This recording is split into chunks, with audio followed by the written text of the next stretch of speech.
Honorable Principal Madam and others, Madam and Sir, with my lovely students, अजीबो गरीब चेहरों वाले, वृत्तियों वाले, मतलब सुरजीत जैसा माइंड वाले, मन वाले तथा अजीबो गरीब कर्तव्यों वाले, कर्तव्य मेरे बच्चे। सर तुम लोग का हैरानी हो रही होगी कि सर मेरे लिए अजीबो गरीब शब्द का प्रयोग कर रहे हैं। यहाँ अजीबो गरीब का मतलब है विलक्षण, रेयर, लाखों में एक। वाह क्या बात, समझे? इस पर ताली बजा दीजिए।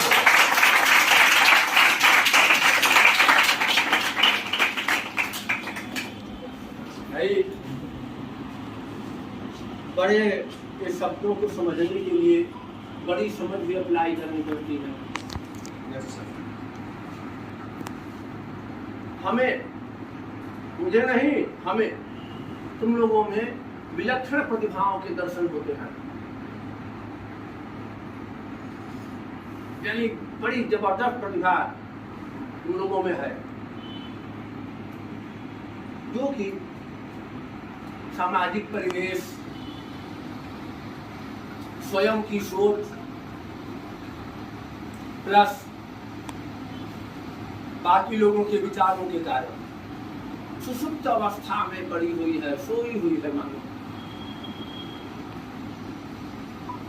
जागृत कौन करेगा उनको? इन सबको दरकिनार करते हुए अपनी आत्मा की आवाज सुनो, अपने आप से पूछो कि मैं क्या हूं, हमें क्या करना है, तुम्हें उत्तर मिलेगा। देखो, सौभाग्य तुम सबको बुला रहा है। आवश्यकता किस बात की है? कर्म करो, कर्म करोगे सौभाग्य तुम्हारे कदमों में जुड़ेगा। सब एक से एक बड़े आदमी, लड़के बड़े आदमी बनेंगे, लड़कियां बड़े आदमियां बनेंगी।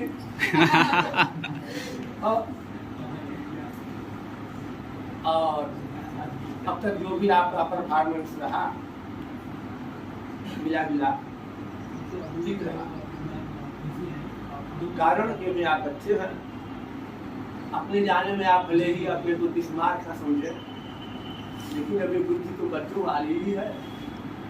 या क्रमशः संवर्धित या समझ होती जाएगी, क्रमशः इसमें सुधार इम्प्रूवमेंट होते जाएगा और आप सीरियस होते जाएंगे अपने प्रति। 9th में कुछ सीरियस होंगे, 9th 10th उसमें बीतेगा, उसके बाद 11th में उसमें जाएंगे और सीरियस हो जाएंगे। उसके बाद फिर देखिएगा, अब जहाँ आपका मुकाम है वहाँ आपको पहुँचा देगा।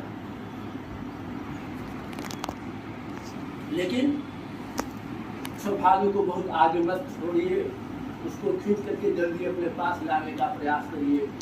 तो 9th से ही अपने में पढ़ाई की प्रति गंभीरता लाने की कोशिश करिए। अभी तक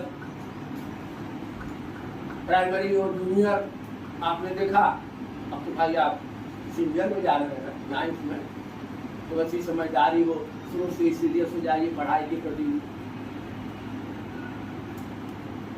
भाई कहीं आपने पढ़ा भी होगा या हमने पढ़ाया भी होगा कि शिक्षा अगर आपके पास है, नॉलेज आपके पास है, तो नॉलेज इज पावर। आप में अपने आप में पावर है, शक्ति, जिसके बल पर आप किसी के सामने नतमस्तक नहीं हो सकते। और शिक्षा ही वह चीज है कि चाहे नरेंद्र मोदी लग जाए, चाहे योगी लग जाए, चाहे कोई भी लग जाए, बांट नहीं सकते, थोड़ी भी आप शिक्षा ले नहीं सकते। जो आपका नॉलेज है आपके पास हमेशा रहेगा।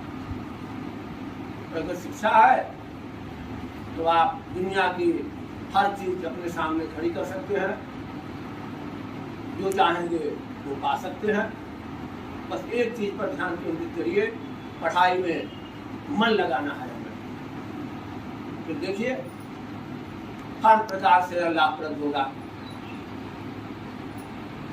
और साथ साथ पढ़ने और पढ़ाने, सुनने और सुनाने का जो क्रम कुछ वर्षों से चल रहा था, आज इन दोनों का अंतिम दिन है।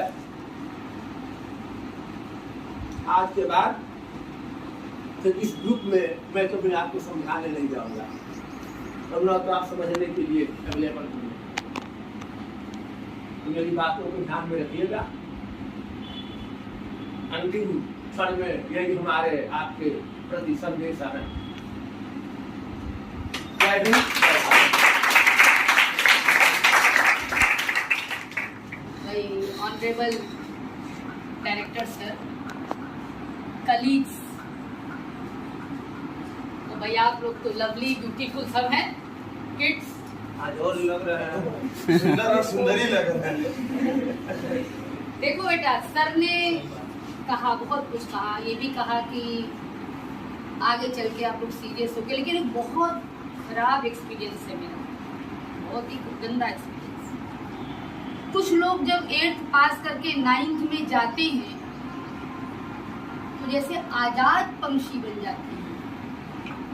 यहाँ छोटा सा कैंपस रहता है, हम लोग सिर पे चढ़े रहते हैं, ये मत करो वो मत करो, ऐसे रहो वैसे रहो। कुछ लेने बाहर जाना तो घर से क्यों नहीं लेके आए हो, नहीं जाने देंगे बाहर, ठीक ना। कहीं और जाओगे, बकायदा कैंटीन आपको बुलाएगी, आओ बेटा बाहर का सामान आओ। आजाद पंछी की तरह पढ़ूं ना पढ़ूं, कुछ भी करूं, क्या मतलब। और बड़े अफसोस के साथ मैं कह रही हूँ कि एक बैच तो ऐसा निकला जिसमें एक ही नहीं, उस बैच के 4-5 बच्चों के बारे में पुख्ता खबर आई, बर्बाद वो बच्चे, उन्मुक्त आकाश पाकर के। उन्मुक्त आकाश पाके वो बच्चे बर्बाद हुए, और अभी भी बर्बाद हैं वो बच्चे। जैसे सर ने कहा ना कि भाई यहाँ पे जाओ, यहाँ से जाओगे, सही कहा, और बड़े होगे, समझदारी और आएगी, अच्छा बुरा समझने के काबिल हो जाओगे, तो मेहनत करोगे। लेकिन उल्टा परिणाम भी मैंने देखा। तो यही चाहेंगे तुम लोगों से, यही उम्मीद करेंगे कि ये जो भाई हर तस्वीर के 2 रुख होते, तो दूसरा वाला रुख बेटा प्लीज मत दिखाना। बस तुम लोग यही रुख दिखाना कि और अच्छा बनने की कोशिश करो। अपनी बुनियाद को मत भूलना लो। दूसरी बात कि होता है कि अंतरात्मा की सुनो, लोग ऐसा कहते हैं। बेटा आपकी अंतरात्मा में दोनों चीजें हैं, पॉजिटिव भी है, नेगेटिव भी। वही सफेद काले वाली बात है कि सफेद पे काला रंग जल्दी चढ़ जाता है, काले पे सफेद रंग नहीं बनता है। जो नेगेटिव वाली चीज है ना, वो एकदम हाउ करके हावी रहती है आपके ऊपर। पॉजिटिव वाली चीज को उखड़ने नहीं देती है। पॉजिटिव चीज बिल्कुल विनम्र है और नेगेटिव चीज बिल्कुल हावी है उसकी। अब आपकी ड्यूटी है कि आप नेगेटिव को हटा के केवल पॉजिटिविटी को अपनी लाइफ में आने दें। जानते हो, गंदा काम करने का मन ज्यादा करता है ना, अच्छा काम करने का मन कम करता है। और फॉर एग्जाम्पल, अब मोबाइल देखना है, पढ़ाई करनी, क्या अच्छा लगेगा? सिंपल। तुम्ही लोग को नहीं, बड़े लोग को भी काम का प्रेशर लो तो दिन भर मोबाइलें चले। बड़े लोग की भी बात करें, हाँ, बड़े लोगों में समझदारी कि नहीं, यदि हम सुबह नहीं उठेंगे तो हम पहुंच नहीं पाएंगे, तो काम नुकसान होगा, बेइज्जती होगी 4 लोग के सामने। यदि हम ये काम नहीं करेंगे समय से तो दूसरों के सामने क्या आइडियल हम प्रेजेंट करेंगे। तमाम बाध्यताएं होती हैं कि मजबूर होकर के हम लोग वो समय से हर काम करते हैं, मोबाइल को किनारे रखते हैं, जल्दी सोना है, सुबह हमें टाइमली उठना है। लेकिन अभी बच्चों के सामने ऐसी बंदिशें नहीं है। अरे सर एक थप्पड़ मारेंगे, मार लेंगे, क्या करना है? या तो फिर गार्जियन से कहवा दूंगा कि मुझे बुखार आ गया था, दवाई करने के लिए। यहाँ तो क्या होता है, टीचर एक थप्पड़ मार दे, तुम लोग की पीठें सूज जाती हैं। रात को बुखार आ जाता है, माँ लोग लेके डॉक्टर के यहाँ चली जाती हैं, घरवा लोग चिंता से मारती नहीं, घरवा में माँ लोग चिंता से पिटाई कर देती, कुछ नहीं होता, और टीचर एक थप्पड़ मार दे तो दुनिया भर की चीजें हो जाती है। यही कारण है बेटा, वही नीचे आज डिस्कशन हो रहा था कि अनडाउटेडली आज के बच्चों का IQ पहले के बच्चों की तुलना में ज्यादा है, ग्रेस्पिंग पावर ज्यादा है आज के बच्चों में। लेकिन जो टीचर्स के ऊपर बंदिशें लगा दी गई कि आप डांट नहीं सकते, आप मार नहीं सकते, उसी का यह रिजल्ट है कि बच्चे जो हैं टेक्निक की दुनिया में इतने खो गए कि टेक्निक की नेगेटिविटी को तो एडॉप्ट कर लिया उन लोगों ने, पॉजिटिविटी को नहीं। आप मोबाइल खोलिए, उसमें इंग्लिश पढ़ाने वाली 2 लोग आजकल जबरदस्त आ रही है, रानी मैम और रोहतक की एक नेहा मैम। जब भी आता मैं देखती हूँ, भले उस चीज को हम जान रहे हैं, फिर भी हम देखते हैं। क्या देखते हैं? ये देखते कि देखिए ये कैसे पढ़ा रही है इस चीज को, ये कैसे प्रेजेंट कर रही है इस चीज को, मैं देखती हूँ। तो बेटा मोबाइल तो ज्ञान का भंडार है एकदम। उसमें देखो कभी कभी नॉलेज का पेज आ जाता है, करंट अफेयर्स का पेज आ जाता है, तो बुरी चीज थोड़ी है। लेकिन वही बात है कि आप पॉजिटिविटी को अडॉप्ट कर रहे हो कि नेगेटिविटी को अडॉप्ट कर रहे हो, ये तुम्हारे ऊपर है 100%। यदि तुम्हें कुछ लाइफ में अच्छा। दूसरी बात देखिए, एक बहुत कायदे की बात है, जो पहले के लोग पढ़ाई में बहुत सीरियस होते थे, यहाँ भी उस जनरेशन के कुछ लोग हैं बहुत मन से पढ़ने का कारण 2 ही होता है। पढ़ाई दुनिया की सबसे खराब चीज है, बुरे से बुरा काम है पढ़ाई, क्योंकि मन किसी का उसमें नहीं करता। पढ़ाई कौन करता जानते हो? लोग आते होते हैं, कभी एक्सपीरियंस कर रहे हैं, या तो जीवन में अभाव हो या बहुत जिज्ञासा हो। तो जिज्ञासा तो हमें लगता है 100 में 1-2 लोग के पास होगी। अभाव वो चीज है जो हमें आगे बढ़ने के लिए मेहनत करवाती है, और आजकल बच्चों को अभाव है ही नहीं। कारण है हमने यदि अपने जीवन में कष्ट सहा है, मुझे बुक कॉपी नहीं मिली अपने लाइफ में पढ़ते समय, तो मैं अपने बच्चे को जिस दिन बुक कॉपी स्कूल में आ गई ब्रांड न्यू पूरा खरीद के दे देती। मैंने जो दुख सहा बच्चा वो दुख ना सहे, तो सच्चाई है। यदि हमें भोजन में बढ़िया भोजन नहीं मिला मनपसंद, तो मैं चाहूंगी कि मेरे बच्चा जो चाहे उसको मैं खिला दूं, उसको ये कष्ट न हो कि हमने मम्मी से ये खरीदने को कहा। और पहले के समय में क्या था, देखो मैं सच्चाई बता रही हूँ, मैंने भी बहुत अभाव में जीवन जिया है। कुछ खाने का मन करता था, ठीक, मैं गृहस्थ जीवन के शुरुआत की बात भी बता रही हूँ, सर बैठे हैं प्रमाण। कुछ खाने का मन करता था रोड पर, लेकिन मैं चुप रहती थी कि खाऊंगी तो इतना पैसा लग जाएगा, तो इसका यूज कहीं और होना चाहिए। और जब इतना भगवान दे दिए कि जो चाहो खाओ, तो खाने की उम्र नहीं गई, जो चाहो खाओ। इसीलिए इन लोग कहती बेटा खूब खा लो बाजार का, बाद में तो नहीं खा पाओगे, ठीक है, लेकिन बाजार का ऐसा भी ना खाओ कि लीवर खराब हो जाए, दवाई करवाना पड़ जाए। अरे हम लोग की लड़की 2 रुपए की चीज के लिए मना की। एक बार उसने 2 रुपए की एक चीज मांगी, मुझे कहने में कोई हेजिटेशन नहीं है, मैं आपको अपने लाइफ का एक्सपीरियंस बता रही हूँ, मुझे कोई शर्म नहीं, घर बन रहा था। 2 रुपए के नहीं 5 रुपए का मांगी थे, तो मैडम जेल आता था मोबाइल फोन के उस शेप में, 5 रुपए। उसने मुझे विवेक की दुकान में जरूरत का सामान खरीदने के लिए रुके थे, मांगा, हमने कहा बेटा पैसे नहीं है, बेचीनू है, मैंने कहा बेटा पैसे। अच्छा, उस लड़की की समझदारी देखिए, अब वो जो भी करे लाइफ में मुझे नहीं पता, लेकिन उस समय से उसके अंदर क्या समझदारी आई कि जब कभी उसको कुछ मन करता था तो पूछती थी मम्मी पैसे हैं तो दिला दो, पैसे हैं तो दिला दो। कंप्यूटर आया तो भी किस्त पर आया, पहला कंप्यूटर जब आया स्कूल में, वो जान रही थी कि इंस्टॉलमेंट भरी जा रही है, भाई वही पैसे उस समय बहुत कीमत रखते थे मेरे लिए। पूछती थी मम्मी इसका पैसा दे चुकी, पैसे हैं तुम्हारे पास, तो मुझे ये चाहिए। तो ये बात मुझे अच्छी लगी। आजकल के माँ बाप को भी ना देखो, बच्चे कितना भी मांगे ना पैसा बहुत लिमिट में दिया करिए भाई आप लोग बच्चों को। ये मैं अपना एक्सपीरियंस बता रही हूँ। यदि आप भरपूर पैसा देंगे तो बच्चों को बर्बादी होना है।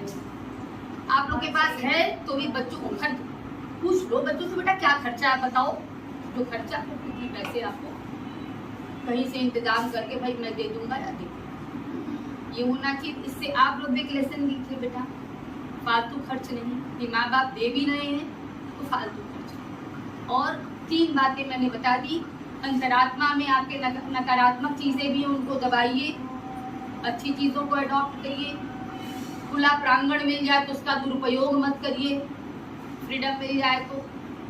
देखो मैं ही हूँ, मैं इंटर में पढ़ती थी और इंटर को पढ़ाती थी, पैसे लेके नहीं, ऐसे ही शौक था पढ़ाने। उससे 2 फायदे होते थे, अपने क्लास के बच्चियों को पढ़ा रही हूँ तो उनका भी तैयार होता था और मेरा भी तैयार हो जाता था। ये सब भी करना चाहिए, आपस में बैठ करके आपस में पढ़िए, एक दूसरे से किसी टॉपिक पर डिस्कस करिए, उससे आपका अपना भी स्ट्रांग होगा, अगले का भी स्ट्रांग होगा। तो ये सब कुछ बातें हैं, कुछ टिप्स हैं लाइफ के। जैसा आपने कहा कि बभाव किसी की जिंदगी में नहीं है, लेकिन कम से कम ये सोचिए कि जरूरी नहीं है कि यदि हमारे पेरेंट्स किसी ऊंचे ओहदे पर नहीं है तो मैं भी नहीं रहूँगा, ऐसा कुछ भी नहीं है। आप लोग एक से एक एग्जाम्पल देख रहे हैं कि माँ बाप बहुत उसमें हैं, लेकिन बेटा बेटी IAS IPS सब बन गए हैं। इस सब का आप लोग भी ध्यान रखें, और यदि आप लोग कुछ अच्छे बनेंगे तो माँ बाप को बहुत सुकून मिलेगा, और माँ बाप का आशीर्वाद देने की हमेशा कोशिश करिएगा। हम लोग तो 3rd नंबर पे आते हैं, माँ बाप 1st नंबर पे आते हैं। जो बच्चे माँ बाप का सम्मान करेंगे, माँ बाप का कहना मानेंगे, माँ बाप का मतलब मूल रूप में है कि सम्मान करेंगे माँ बाप, तो उनके आशीर्वाद यदि आपको मिला माँ बाप का तो आप जीवन में कभी पीछे नहीं। तो इतना ध्यान रखिएगा, पलट के जवाब प्लीज मत दिया करिए माँ बाप को, बड़ी तकलीफ बात समझना देखिए। उसके बाद गुरु का नंबर आता, पहले तो माँ ही बाप है बेटा, उसके मेरी दृष्टि में पहले माँ बाप है, उनका सम्मान करना सीखिए, गुरु का सम्मान करना सीखिए। ये 3 सम्मान होता है तो जीवन में आगे बढ़ेगा, कोई आपको रोक नहीं सकेगा। किसी के साथ अपना मैं संदेश को विराम दे रही हूँ, कहोगे कि फिर चालू हो गई। यही विषय हम लोगों की, आप लोग यहाँ से जब भी बाहर जा रहे हो अपने मम्मी पापा का और हमारे डायनामिक का तो अच्छा लगता है जब कोई बोलता है। कुछ दिन पहले क्या एक इंसिडेंट में बताती हूँ, मैं बैंक गई थी, वहाँ में एक बंदे और खड़े थे, वो जो एप्लीकेशन लिख रहा था तो उसने कहा कि यार तुम्हारी राइटिंग बड़ी सुंदर है। मैं भी खड़ी थी, उसने जब कहा कि ये मेरे डायनामिक का ही देन है, स्कूल से मैं पढ़ के आया हूँ, उसी की देन है कि आज मेरी राइटिंग इतनी सुंदर है। उनको इतना अच्छा लगा कि नहीं देखो ये बच्चा कितना प्राउडली बोल रहा है ये मेरी डायनामिक की देन है। तो हम लोगों का भी यही विषय कि आप लोग जहाँ पे जाओ अपने डायनामिक का और अपने पेरेंट्स का नाम लीजिए, और हमारे प्रिंसिपल मैम और डायरेक्टर सबको ऐसे ही प्यार हो सके। कहना चाहेंगे अब यहाँ से आप लोग आज तो जा ही रहे हैं, विदा ले रहे हैं तो यही है कि जहाँ भी ना थोड़ा एक नजर देख लेना हम लोग भी हैं, मैं सब है, हाय हेलो छोड़ के प्रणाम कर लेना, और जहाँ जाओ मन लगा के पढ़ो, आगे बढ़ो और खूब मन लगाओ, खूब अच्छे से खेलो भी, मोबाइल भी देखो, सब पढ़ो भी, लेकिन एकदम मतलब मन लगाओ, ये देखो कि हमें कुछ करना है। की चीज मन लगाए वही बता दीजिए, हम तो यहाँ लगाएंगे नहीं, पढ़ाई में मन लगाओ, ठीक है ना? आकाश सोच रहा होगा क्या करना है हमको, तो बस यही सब है, बढ़िया से अच्छे जाओ, जो भी करो, मतलब जो भी मैं पढ़ाई पे ज्यादा, ये नहीं कि घूम रहा है बाइक लेके एकदम फुल स्पीड और सब चाहिए, लेकिन पढ़ाई पे करिए, ये बोलेंगे हम लोग, और हम लोग का आशीर्वाद तो है तुम लोग के साथ। दूसरों सर और मैम ने बताया उस रूल्स को आप लोग फॉलो करिए, और गुणवान, प्रतिभावान, संस्कारवान और बुद्धिमान बनिए, और आगे पेरेंट्स का भी नाम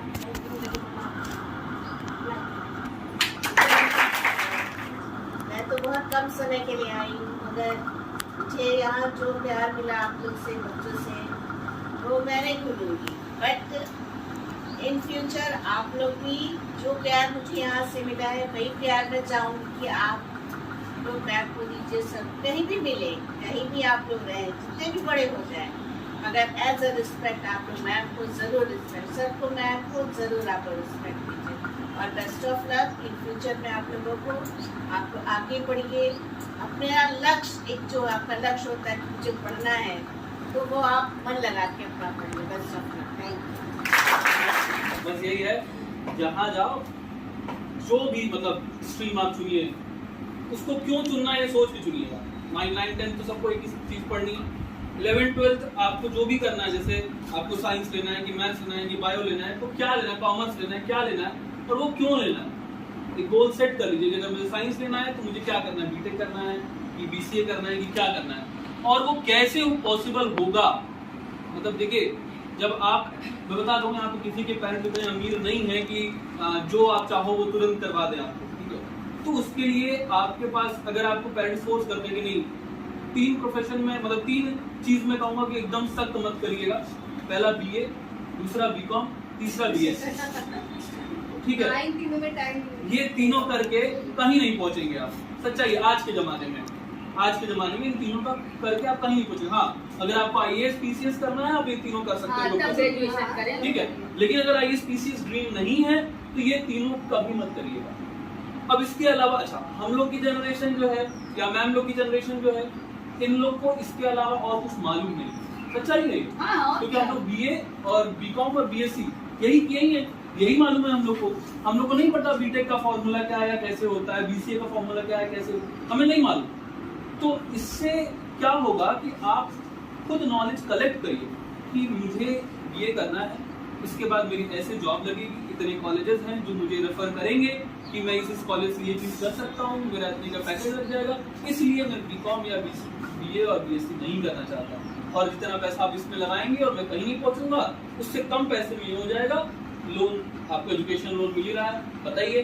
तो ये चीज ध्यान में लोग रखें दीदी, पढ़ाई में लोग आगे जाके ये ना सोचे कि पैसे से पढ़ाई, पैसे से नहीं, कभी नहीं। एजुकेशन लोन मिलता है भाई। आज का जमाना ये है कि पैसे से आपकी पढ़ाई नहीं रुकेगी। गवर्नमेंट ऑफ इंडिया ने इस साल 2023-24 में अभी नया वो ले आया है और करीब 2 लाख करोड़ रुपया वो एजुकेशन पे खर्च करने की प्लानिंग है। तो 2 लाख करोड़ एक बहुत बड़ी बात है। सबको ये टारगेट दिया जा रहा है, प्राइवेट से लेकर सरकारी बैंक तक को ये टारगेट दिया जा रहा है कि आप एजुकेशन लोन बांटिए। एजुकेशन लोन किसको मिलता है? जिसका 12th में अच्छा परसेंटेज हो और जिसने कोई बढ़िया कॉलेज क्रैक किया हो। जैसे IIT अगर आप कर रहे हो, AIEEE अगर आप से आप जा रहे हो, UPTO से भी जा रहे हो, लेकिन ठीक ठाक अच्छी रैंकिंग है आपकी, नीट कर रहे हो, अच्छी रैंकिंग है आपकी, तो आपको कॉलेज मिल जाएगा। आप जो चाहोगे पढ़ना आप पढ़ लोगे, पैसा बैंक देगा, नौकरी करने के बाद आपको चुकाना है। जॉब लगती तब इंस्टॉलमेंट भरना पड़ता है। तो आप अपने पेरेंट्स पे बोझ नहीं बनेंगे, इसलिए कोई भी पढ़ सकता है। ये मत समझिएगा कि हमारे पास पैसा नहीं है, कोई बहाना न मारे कि पैसा कहाँ है, कोई बहाना न मारे, साफ बात, ठीक है। तो आप ये सोच के मत बैठिएगा। इसलिए और सभी से कह रहा हूँ, अगर IAS PCS नहीं करना है तो एकदम एक सूत्र सोच लीजिए कि मुझे कोई प्रोफेशनल कोर्स ही करना है। इंटर के बाद सीधे प्रोफेशनल, ठीक है। बाकी इंटर तक अगर अच्छा नंबर नहीं आया तो आप वो नहीं कर पाएंगे, इसलिए आप अपने आप को संभालिएगा वहाँ से। बाकी सर मैंने सब बता ही चुके हैं आपको, और मैंने भी क्लास में कहा ही था कि अभी संस्कृत का श्लोक याद नहीं होगा और जितने रिलेटिव की गालियां हैं सब याद होगी सबको, तो है ही है, बचपन से याद रहती है, ठीक है। तो वो कभी नहीं भूलेगी, चाहे आप एक भी बार लिखे मत, याद मत करें, वो नहीं भूलती है। लेकिन संस्कृत के श्लोक भूल जाते हैं, तो अच्छी चीजें भूल जाती हैं, बुरी चीजें वही बातें नकारात्मकता, वही निगेटिव। तो मैं बता चुकी है ये बातें, तो इसमें कुछ नया नहीं है। बस यही है कि लड़ाई बॉयज से खासकर, मैं कई बार क्लास में बोल चुका हूँ, फिर बोल रहा हूँ, कृपया अपने खून के उबाल को ठंडे पानी से शांत करें और बाहर 9, 10, 11, 12 में लड़ाई मारपीट वाला चक्कर ना पकड़ें, वरना एक बार अगर FIR हो गया कोई जॉब नहीं लगेगी, कहीं नहीं पहुंचोगे। और यहाँ के 1-2 बच्चों के साथ ऐसा हो भी चुका है, ये भी बता दूं, कुछ बाहरी बच्चों के साथ ऐसा हो चुका है जो कहीं नहीं पहुंच पाया। उसका रीजन यही था कि मतलब गुस्सा कहते हैं ना, anger is short time madness, गुस्सा एक कम समय का पागलपन है। तो उस पागलपन में आदमी कुछ भी कर सकता है, बाद में आपको रिग्रेट होता है, तो उसका मौका ना दिया जाए। जब भी बहुत सारे YouTube पे वीडियोस हैं, आप देखिए, गुस्सा आता है तो लोग क्या करते हैं, आप 1 घंटा 15 मिनट अपने आप को दीजिए, फिर उस चीज पे रिएक्ट करिए। चाहे कोई भी ये बात बोल रहा हो, मम्मी पापा की बात पे गुस्सा आ रहा हो, या दोस्त की बात पे आ रहा हो, कलीग की बात पे आ रहा हो, किसी की बात पे भी गुस्सा आ रहा हो, तो आप उसको अपने को समय दीजिए जरा 10 मिनट 15 मिनट, उसके बाद उसको सोचिए तब रिएक्ट करिए। ठीक है, तो हो सकता है कि रिएक्शन सही हो। ठीक है, थैंक यू। क्रोध का ड्यूरेशन 2 से 3 मिनट, क्रोध का ड्यूरेशन 2 से 3 मिनट, इसके बाद वो डाउन होने लगता है। और एक बहुत सफल आदमी ने तो कहा कि पिताजी ने उसको समझाया कि किसी की भी यानी रिएक्शन करने वाली बातों का जवाब 24 घंटा से पहले मत दो। उसने उसको फॉलो किया और सफल है। तो ये सब टिप्स है लाइफ में। क्रोध करके लड़ाई करके क्या पाएंगे? लड़ाई करके कोई कुछ पाया हो तो देख लीजिए, पता तो है बॉयज के साथ ये केस होता है, संधि करके। ज्यादातर बॉयज के साथ ये केस होता है। इसके लिए भाई आप नहीं, मारपीट में एकदम ध्यान कभी नहीं, मत करिए। ऐसे लोग का साथ ही ना पकड़ो ना कि मारपीट करना पड़े। नहीं, मतलब आप भी किसी और को सही मत मारपीट के लिए, हाँ। मतलब आप लोग भी कर सकते हैं ऐसा। इसके अब प्रिंस चौहान एनुअल में कुछ पढ़ा है हिंदी में, क्योंकि परिमा नहीं पढ़ा था, प्रीति नहीं पढ़ी मैंने। तुम लोगों में क्षमताएं हैं, उसको लगाओ। चलो अब आप बोलिए, सोनू बोलिए। ठीक है। तुम भी बोलो भाई, सर का लंबा है 2-3 पेज का है। यहाँ पे जाओ बस, खुश रहना, चुप रहना और आगे बढ़ते रहना, ठीक है। आप चलिए कोई बात नहीं। आदरणीय गुरु जी, गुरु माता जी के साथ पढ़ा, उधर कर रहे थे आप, उनका ही कर रहे थे। सभी सहयोगी गण को भी सादर पड़ा। प्रिय छात्र देखिए, हम कुछ गूगल से देखते हैं। टेक्निकल से नहीं, हाँ। ये है क्योंकि हम गुरु जी के छात्र रहे ना, तो हम अपनी बातों को एक पंक्ति में, जो कि हमारी नहीं रचित है, किसी और की है, अमिताभ बच्चन की रचित की गई रचना, उनकी रचना है, उसको मैं आप लोग को बताना चाहता हूँ। और खाली समय में उसका अर्थ आप अपने से निकालेंगे। सर का होमवर्क है, संदर्भ प्रसंग और व्हाट्सएप कर देते हैं। हाँ, ग्रुप में हम ये व्हाट्सएप कर देंगे। बहुत अच्छा गुण रहस्य है इसके अंदर। सर भी हम लोग को पढ़ाते थे पहले, उसका भावार्थ बताते थे, उसके बाद हम घर जाके उसको दोहराते थे। सर क्या क्या बताएं, कोई चीज़ छूट तो ना जाए। और उसी बीच में कुछ एक एग्जाम्पल भी दे देते थे, उसको भी अपने पास रख लेते थे कि शायद वो भी ज़िंदगी में कहीं काम आ जाएगा। बड़ा काम भी आता रहा है, और वो पढ़ाई आज तक हम पढ़ाते हैं। न 2000 और 2004 का पढ़ा हुआ, और आज 2004 के पहले। हाँ, और वो आज तक मैं पढ़ाता हूँ, ये भी बताता हूँ। वो सीबीएसई उसका यूपी बोर्ड का भला मानिए, सिलेबस नहीं चेंज किया। नहीं सर, सिलेबस नहीं। आप मतलब ऐसा गुरु जी की महिमा है कि हिंदी का कोई भी मिलता है, सभी अर्थ निकाल लेते हैं। ऐसा सर ने पढ़ाया है कि कहीं से बच नहीं पाया, इतना ज्ञान भर दिया। हमारे में तो खौफे रहता था, डरे ही रहते थे। वो भी है, वो तो आज तक याद है। सेंट्रल आइडिया सोच लो, 2002 का याद है, आज तक याद है। ठीक है, सेंट्रल आइडिया छोड़ो, पूरे चैप्टर और पूरे चैप्टर के राइटर का नाम है, वो अलग चीज थी। अब मैं अपना शुरू करता हूँ। मुट्ठी में कुछ सपने लेकर, भर कर जेबों में आशाएं। मुट्ठी में कुछ सपने लेकर, भर कर जेबों में आशाएं। दिल में है अरमान यही, कुछ कर जाएं, कुछ कर जाएं, कुछ कर जाएं, कुछ कर जाएं। सूरज सा तेज नहीं मुझ में, सूरज सा तेज नहीं मुझ में। दीपक सा जलता देखोगे, दीपक सा जलता देखोगे। अपनी हद रोशन करने से, अपनी हद रोशन करने से तुम मुझको कब तक रोकोगे, तुम मुझको कब तक रोकोगे। अपनी हद रोशन करने से तुम मुझको कब तक रोकोगे। मैं उस माटी का वृक्ष नहीं, मैं उस माटी का वृक्ष नहीं जिसको नदियों ने सींचा है। बंजर माटी में पलकर मैंने, बंजर माटी में पलकर मैंने मृत्यु से जीना सीखा है। मैं पत्थर पर लिखी इबारत हूँ, मैं पत्थर पर लिखी इबारत हूँ, शीशे से कब तक तोड़ोगे। मिटने वाला मैं नाम नहीं, मिटने वाला मैं नाम नहीं, तुम मुझको कब तक रोकोगे, तुम मुझको कब तक रोकोगे। कहने का मतलब कि आप कहाँ तक जाओगे, तुमको कोई रोक नहीं सकता है। जैसा अभी तक आप सबकी बातों में आपने सुना भी है, मुझे भी बताए हैं। इस जग में जितने जुल्म नहीं, जितने भी जुल्म इस जग में नहीं है, उतने सहने की ताकत है। जितने हैं उसको छोड़ो, जितने नहीं है उतने के सहने की ताकत है।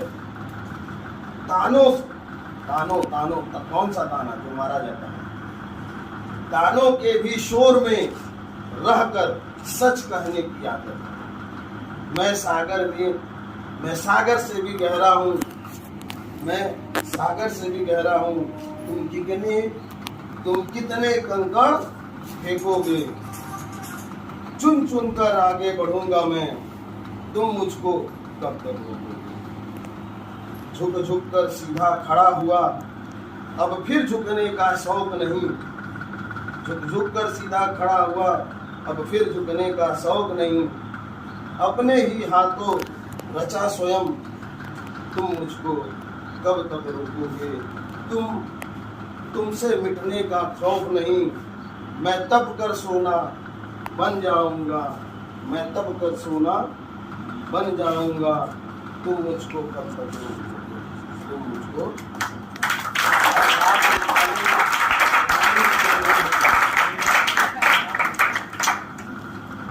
ठीक है,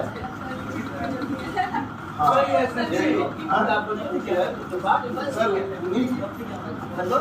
नहीं, ये अमिताभ बच्चन ने करोड़पति के मंच पे स्वयं बोले थे, उन्हीं की रचित होगी। उन्होंने करोड़पति के मंच पे वो बोले तो उससे मैंने देखा, मतलब उसी से सुन के लिखा था। वो अमिताभ बच्चन करोड़पति के मंच पर पहले ही कुछ बोलते हैं, हालांकि वो अब एक और थोड़ा सा दो शब्द है। देखो, हम लेके आए, तुम लोग परीक्षा में लेके मत जाना, हम लेके आए हैं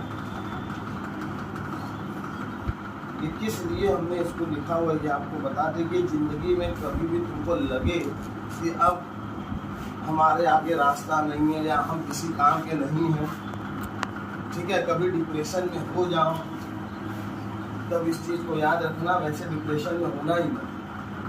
ठीक है, ये कहानी, मतलब कहानी क्या है, रामायण की रचित रचना है, या रामायण के 2, 4, 8 लाइन है, उसी के द्वारा समझाना चाहता हूँ कि आप कभी डरना मत। ठीक है ना, क्योंकि 5 कभी ये सोच नहीं सकते थे कि 100 को मार पाएंगे, लेकिन 5 ये तो सोच सकते थे कि एक से लड़ेंगे तो 100 को तो मार ही लेंगे। हो सकता है ना, 5 ये नहीं सोचते कि हम 100 को मार लेंगे, लेकिन 5 ये तो सोचते कि एक से भी लड़ेंगे तो 100 को तो मार सकते हैं ना। तो वैसे ही ठीक है, एक साथ गड्ढा नहीं खोद सकते, लेकिन 100 दिन में तो खोद सकते हैं ना, खोदेंगे तो जीत की हवस होगी तो सब कुछ पा सकते हैं। ये बात तब की है जब श्री राम जी और रावण का युद्ध हो रहा था। उसके पहले जब मतलब सब कुछ हो गया, लास्ट में रावण जब आया तो विभीषण बड़े व्यथित हो गए। भाई, विभीषण पहले ही आए थे राम की शिविर में, मालूम होगा आप लोग को, आप लोग रामायण महाभारत और भारत की कोई भी पढ़े तो विभीषण आए शिविर में। ठीक है, तो आपको मालूम है कि शिविर में जब आए तो वहाँ बोला गया था लोगों को, बाहर सब आए, वानरी सेना बताए कि अरे लंका से रावण का भाई आपसे मिलने आया। भाई सब बोले कि नहीं मत लीजिए, कुछ भी हो सकता है, हो सकता हो कुछ भेज लेने आए हो सकता हो कि कहीं अचानक ही आपको मारने आ गए हो, बड़ा गड़बड़ हो जाएगा। हाँ हाँ, तो बड़ा गड़बड़ हो जाएगा। राम जी मालूम है ना कि धीरज प्रवृत्ति के, उन्होंने कहा नहीं ऐसा मत सोचो, यदि वो आया है तो तलाशी भी मत लो, शरणार्थी नहीं। उन्होंने तो ये कह दिया था कि वो तो हमारा जैसे आपके यहाँ कोई आता है तो अतिथि कहते हैं ना, तो उन्होंने कहा था वो हमारे अतिथि हैं। दुश्मन को उन्होंने अतिथि बोला था। तुम लोग तो हम लोग के छात्र हो, सड़क पे देखना तो प्रणाम कर लेना, क्योंकि दुश्मन तो है नहीं, अतिथि भी नहीं है, तुमको पढ़ाए हुए हैं। हम लोग को करो चाहे मत करो, दो व्यक्ति को कर देना है। अरे बड़ा भैया, ऐसा शर्म मत लगता है करो। सर। नहीं, कई ऐसे बच्चे हैं सामने से जाते हैं, हाँ, सही बात है, ऐसे ही बोलना है। इतना शर्म लगता है कि उसके लिए इसीलिए मतलब पिछली बार से मैं सिखा ये देती हूँ। विश्वकर्मा है, यही कौन विश्वकर्मा है ना, वो और प्रिंस और वो लोग हैं। हाँ, सर, एक बहुत नहीं से बोलते, बच्चे देखे हैं, एक। सर, सामने पढ़ने को नहीं बोलते। पिछली बार से ओम इसीलिए शर्मा मैं के भाई हैं, वो शिवम समझा शर्मा, देती हूँ। आप ये हाँ, सामने से बताएं। बोलिए। अनुरोध सुनिए के सुनिए, लिए। एक बात बताएं सर, उम्मीद रखना छोड़ दीजिए। हाँ, उम्मीद छोड़ चुके हैं, वो नहीं, लेकिन सर अपना कर्तव्य नहीं, सिखाना अपना सिखा दिया कर्तव्य जाए। अलग है, लेकिन हम आप आपको ऐसा- क्यों सिखाना नाम- है? हमने ये नहीं कहा कि हमें दोनों को करो, नहीं, नाम आप नहीं ले सिर्फ रही। इन दो को करो। अरे नहीं भाई, सबका एक सब गुरु, हमारे तो वहाँ कोई सब गुरु है। गुरु और वहाँ यदि गुरु का ही सम्मान नहीं सीखेंगे तो फिर क्या सीखें? है। तो उन्होंने अतिथि के रूप में कहा कि नहीं, उनको आदर के साथ लाइए। और एक कोई बहुत अच्छी कौन सी वहाँ पर श्लोक हुआ था कि वहाँ पर जो है कि बहुत अच्छा श्लोक था, वो मुझे याद है कि अनुज संग बैठे दो भाई। हाँ, और पीछे जामवंत जी और शेषनाग के प्रति जो है लक्ष्मण जी सब लोग बैठे हुए थे, और अपने भाई को हटा के उनको बैठाया। उन्होंने उस दुश्मन को, भाई को हटा के अपने पास बैठाया था, सामने नहीं बैठाया था। जिस शिला पर वो बैठे थे उसी शिला पर आदर के साथ उनको बैठाया, और सामने जब वो आए तो सबसे बोले कहो लंकेश। क्या बोले थे? असल का ऐसा। तो उन्होंने कहा था कि बताओ लंकेश, जबकि उनको मालूम था कि ये लंका के राजा नहीं है। तो वो अपना पीछे उसे देखे थे, समझ रहे थे कि कहीं भाई को नहीं मेरे सभा चला आया है, भाई लंकेश कौन है। उनको राम जी का चाल, राम जी का चाल का उन्होंने बता दिया था कि अब तुम लंकेश अभी नहीं हो, आगे हो जाओगे, ठीक है, आगे लंकेश हो राम जाओगे। जी खेल दिए थे कार्ड। हाँ, खेला कर दिए थे। खैर, तो उन्होंने अतिथि की तरह उनका आदर किया था। उसके बाद जब वो युद्ध की घड़ी आई थी, तो ये जो विभीषण जी हैं उनको थोड़ा सा डर सा लगा। वो राम जी से अपनी प्रेम करते, और वो चाहते थे कि वो लंका पर विजय प्राप्त करें। लेकिन उनकी क्या तकलीफ थी या जो व्यथा थी, वो रामायण में संकलित है कि रावण रथी विरथ रघुवीरा। मतलब रावण रथ कर रहे हैं, और हमको ज्यादा कुछ नहीं आता, जहाँ फंसेंगे तुम्हारी गुंजी होगी वहीं से दिए। रावण रथी विरथ रघुवीरा, देख विभीषण भयउ अधीरा। अब वो देख लिया कि रावण तो रथ पे हैं और इनके पास तो अधीरा हो गया, आदमी अधीर हो गया कि अब लग रहा है कि गड़बड़ा हो रहा है, लग रहा है कि हम जीत नहीं पाएंगे। फिर कहते हैं नाथ न रथ नहीं तन पद त्राना। पद त्राना मतलब चप्पल या जूता, मतलब उनके पास रथ तो रथ छोड़ो, चप्पलो जूता नहीं है, वो तो रथ पे बैठे। और कही विधि जीतब वीर बलवाना। वीर बलवाना मतलब हम कैसे इसको, अब इस युद्ध को ये जीतेंगे, हम कैसे जीतेंगे, ठीक है। ये नहीं सोचना है कि हमसे बहुत ऊंचा है तो हम वहां तक नहीं पहुंच सकते, हम उससे ऊंचा पहुंच सकते हैं। सोच रखना और अपनी हिम्मत, अपना हौसला रखना। तब कहते हैं कौन? राम जी, सुन ही सखी कहे कृपा निखाना। अब वो सुन लिए तो उनसे कह रहे हैं जय जय होई सयंदन आना, सौरज धीरज तेहि रथ चाका। मतलब ना उसके पास रथ है ना, तो जो जीतने वाली रथ है वो मेरे पास है। राम जी को दिए कि जो जीतने वाली रथ है वो किसके पास है? मेरे पास। वो रथ कौन सी थी? शौर्य और धीरज। सौरज धीरज तेहि रथ चाका। सौर और धीरज जो रथ का चक्की है वो मेरे पास है, उसे दिखाई नहीं दे रहा है ना, वो मेरे पास है।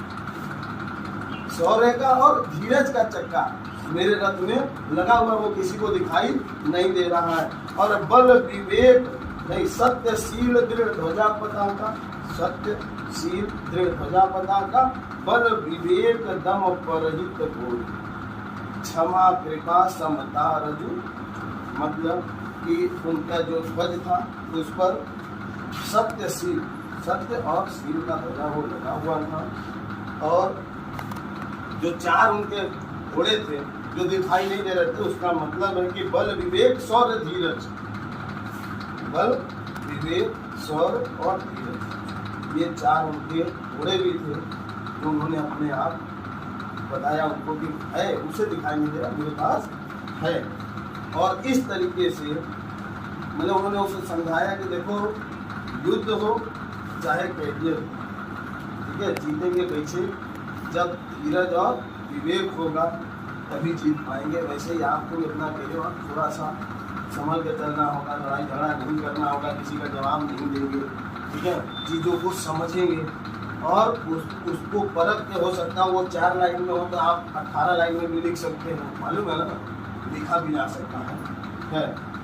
अभी तुम लोग के लिए अपने से बनाए हैं, वो सुन लो।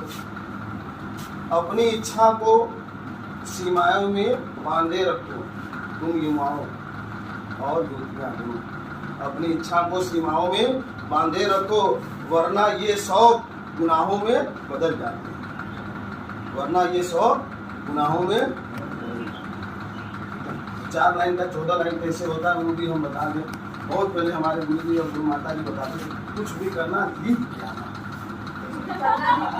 आना, छोड़ के मत आना। जो पढ़े वो लिख देना, भले आए चाहे ना आए।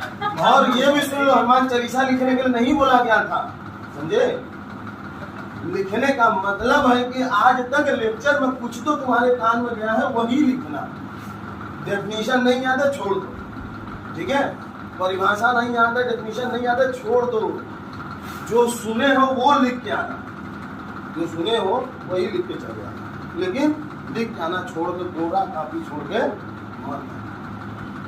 तो एक बात ये घटना है कि एक व्यक्ति को आम देता है और कहता है कि आम खा लीजिए, तो कहता है कि नहीं आम खाना ऐसे नहीं है, ये बता दीजिए। एक वकील इसको अपने शब्दों में कैसे करेगा? आम लीजिए, हम आपको दे रहे, आम ले लीजिए, कहते हैं आप ले लीजिए, आम आप ग्रहण करिए, ऐसे ही ना कहेंगे। तो उसने कहा कि एक वकील की भाषा में कहो कि यह आम ले लीजिए। तब वो कहता है कि मैं फलाना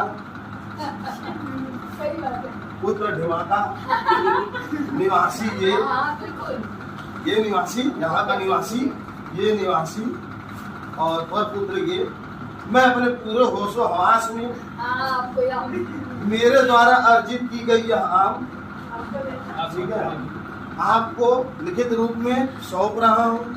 मेरे देने के बाद इस आम पर मेरा जल और अचल रूप से कोई भी अधिकार नहीं होगा। यदि किसी को इस आम को देने से कोई आपत्ति है तो 1-2 दिन के अंदर वो आपत्ति जता दे, अन्यथा उसके बाद यह आम आपकी होगी, ठीक है, और मेरे परिवार द्वारा इस आम का कोई संबंध नहीं है। आप इस आम को आज से इस आम के आप क्या है हकदार हैं, आप स्वयं काट सकते हैं, आप फेंक सकते हैं, आप चढ़ा सकते हैं, आप किसी और के देने के लिए भी है, इस पर मेरा कोई मालिकाना हक नहीं। वही शब्द को इतना तोड़ मटोड़ के बोल दिया गया, वो भी सब गुरु जी सिखाए।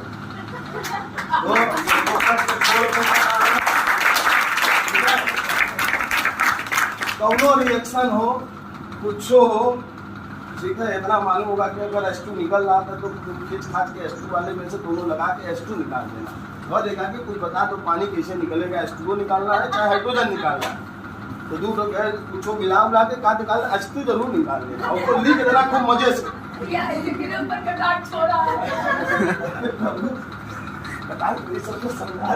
लिखेंगे तो अब संदर्भ प्रसंग व्याख्या लिखना है, प्रस्तुत कविता फलाने चैप्टर से ली गई, इसके रचयिता फलाने, मान लो तुमको उसका और खाना है और रचयिता नहीं मालूम है तो दूध तो ला ही सकते हो, है हिंदी में है, तो मान लो बस इतना ही तुमको पूछना है, क्या खाली चैप्टर का नाम और कविता बता दो और किसका है, बाकी तुम लिख लो। उसको इतना ही आता था, बाकी नहीं आता था, ठीक है, तुमको इतना मालूम हो गया कि ये पाठ का नाम है और ये इसके रचयिता, बाकी तुम सब लिख लोगे, और उसको यही दोनों आता था, अर्थ नहीं आता तो कुछ नहीं लिख पाएगा, लेकिन पूछ के तुम इतना कर, मतलब सब ले लेके परीक्षा के दौरान जो भी लेक्चर में भी सुनो, लेक्चर इसलिए बार बार बोला था कि सुनो, ठीक है।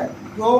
क्योंकि अच्छा वक्ता तभी बन सकता है कोई जब तक अच्छा श्रोता नहीं बनेगा, समझ रहे हैं ना। जब तक अच्छा सुनने वाले आप नहीं बनेंगे तो अच्छा बोलने वाला नहीं बन सकते, क्योंकि शब्दों का कलेक्शन आपके पास तभी आएगा जब आप सुनेंगे।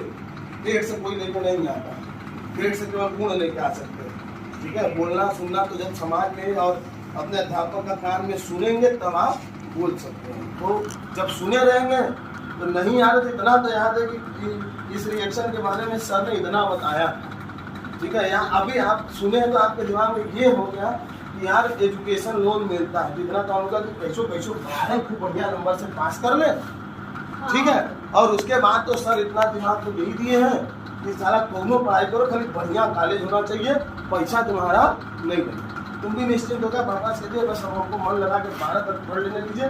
उसके बाद एजुकेशन लोन मिलता है, हमारे सर बताया, आपके दिमाग में आया ना, पहले से नहीं मालूम था, तो ये दिमाग में आया कि एजुकेशन लोन मिलता है अच्छी पढ़ाई पे, अच्छे रैंक पे। तो मेहनत लगा के 12 कर लिए, उसके बाद एक पैसा नहीं लगना है। पैसा कब लगेगा? सब पैसा लगेगा, लेकिन जब तुमको नौकरी लग जाएगी उसके बाद पहली सैलरी आएगी। शायद यही नियम है, सर भी, हम भी सर से सुने हैं, हमें पूर्ण ज्ञान नहीं था, सर ही हमें बताए, लेकिन हमारी उम्र चली गई नहीं तो हम भी वही करने वाले थे, हमको बताए उम्र चली गई।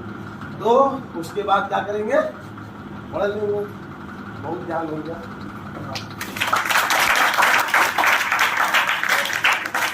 स्कूल ये एक ऐसा वर्ड है जैसे हम लोग पहले सुन के रोते थे, और आज इस नाम को जब हम लोग सुनते हैं तो आंखों में पानी आ जाता है।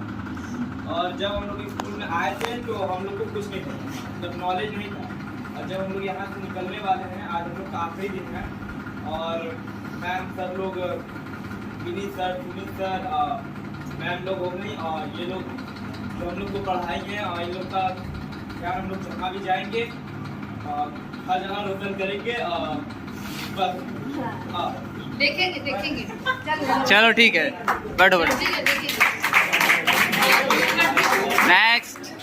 पढ़ते नहीं थे तो हमको बड़े सर मारे थे। माँ बाप का रोशन करो।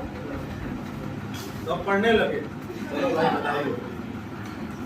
चलो ठीक है। सही मानते रहना, आगे जाओगे। पढ़ाने का तरीका बहुत अच्छा है, जो चीज़ समझ में नहीं आता था उसको इतने अच्छे से समझा देते थे आप लोग कि तुरंत समझ में आ जाता था। डायरेक्टर सर हिंदी बहुत अच्छा पढ़ाते थे, व्याकरण में जो भी समझ में नहीं आता था तुरंत समझा। चलो ये उनको लगता है इंडियन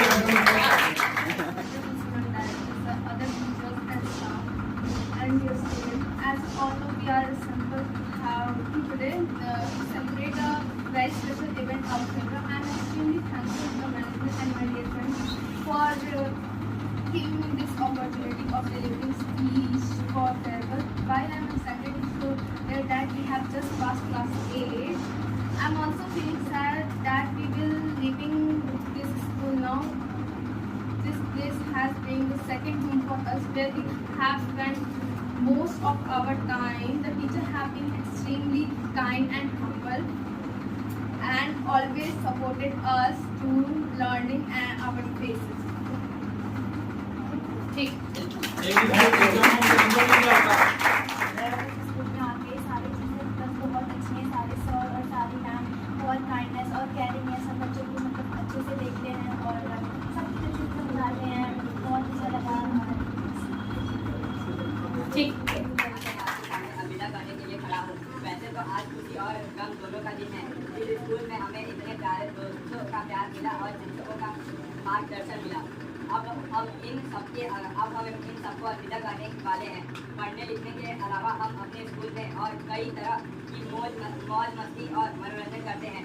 हम स्कूल के वातावरण में काफ़ी तेज़ी से विकास करते हैं। यह वह जगह है जहाँ हमारे चरित्र और व्यक्तित्व को राष्ट्र निर्माण के लिए लाया जाता है।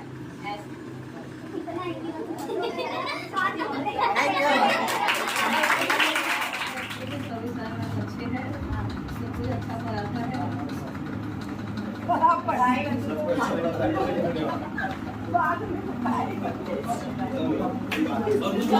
ऐसा हुआ है कि तुम्हारा प्रेशर का ये वाला यार तो बताओ एक बार प्रेशर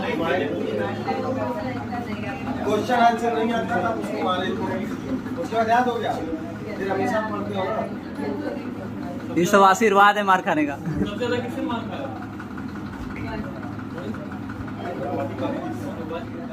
मेरा सबको स्पेशल थैंक यू सारे टीचर्स को कि जितना भी आप लोगों ने मुझे सिखाया और मैंने सीखा, और जो भी मैं यहाँ हूँ आप लोगों से बता, तो मेरा थैंक यू भी बोलना ही बहुत कम है, क्योंकि थैंक यू भी बहुत कम है आप लोगों के लिए।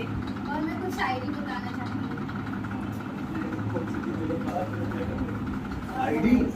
शायरी।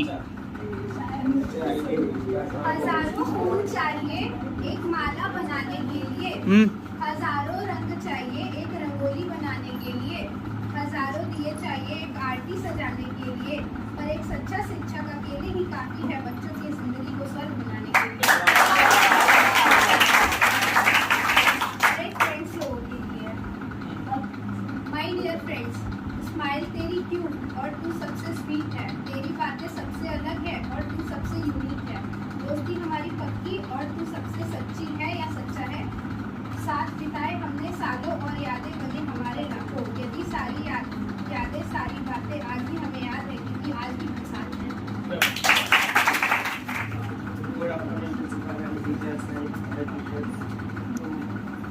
आज मैं आपके फेयरवेल में खड़ा हूँ अलविदा कहने के लिए। आज हमारा स्कूल का आखिरी दिन है और आज खुशी और जोनस का दिन है। तो इस बात का कि हम अपने टीचर्स और फ्रेंड्स को छोड़ के जा रहे हैं, और खुशी इस बात की है कि हम अपने सुनहरे भविष्य की ओर पहला कदम रख रहे हैं। पहले तो मैं सारे टीचर्स को थैंक यू करना चाहूँगा कि उन्हीं के बदौलत आज हम इतना अच्छे से समझ पाते हैं, पढ़ पाते हैं, और टीचर्स ने हमें इतना अच्छा पढ़ाया कि आज हम इतने ऊँचे मुकाम पे आ सकते हैं। काफी तेजी से विकास करने की वह जगह है जहाँ हमारे चरित्र और व्यक्तित्व को राष्ट्र निर्माण के लिए चला जाता है। ऐसी कोई भी चीज नहीं ये जो मेरे विद्यालय में ना मुझे सिखाई गई है, इस चीज के लिए मेरे विद्यालय का सदैव आभारी रहूँगा। एक अच्छा अपने विद्यार्थी को शिक्षा जैसे महत्वपूर्ण वस्तु प्रदान करते हैं। अच्छी शिक्षा का अर्थ सिर्फ किताबी ज्ञान नहीं बल्कि उसे क्या तुम्हारा भाई लोग नाविक है। Good good. सबसे पहले आप सभी का आभार व्यक्त करता हूँ कि आपने इतना महत्वपूर्ण ज्ञान दिया, न केवल किताबी ज्ञान, अभी तो दुनिया में कैसे जीना है और अपने बड़ों के प्रति कैसे बिहेवियर या आचार करते हैं इसका मुझे उचित ज्ञान कराया। मैं सभी टीचर्स को ये कहना चाहूँगा कि प्रत्येक टीचर ने प्रत्येक सब्जेक्ट को इतना अच्छे से पढ़ाया, नॉर्मली समझाया कि मुझे सारा समझ में आ गया। स्पेशली फॉर द बड़े सर एक हिंदी का अंडरलाइन करवा के पूरी किया और बाकी सब मेजर्स का ज्ञान करवाया। हम सब जानते हैं कि आज हमारे स्कूल का आखिरी दिन है। आज